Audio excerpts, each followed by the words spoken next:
Hello, today I want to talk about how to add a digital background stamp to the background of your layouts.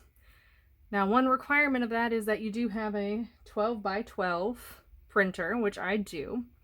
You could also do this on a 8.5 by 11 piece of paper. However, you'd probably need to mat your layout then. So I received the hexagon stamp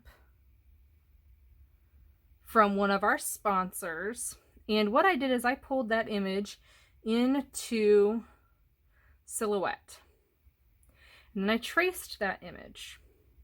So what ended up happening, so I don't know if you can see this, but these lines back here are very faint gray, and they just add a little bit of something to the background.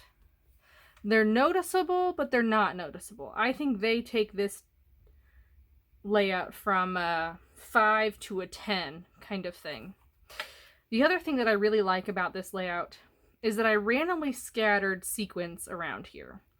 So it really draws your eye in to these beautiful florals because there's something shiny to focus on. This is also a very old picture. That's me with my grandma.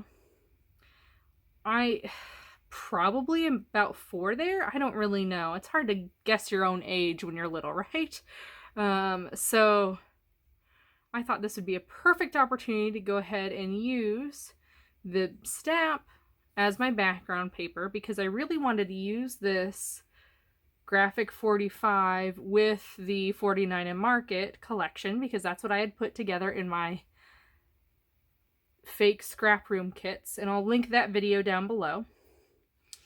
But I encourage you to go over and check out Paper Funday Challenge's blog because you can win a digital stamp from the sponsor if you're the randomly chosen person. Don't forget to like, comment, and subscribe. I hope you have a wonderful day, and I'll see you next time.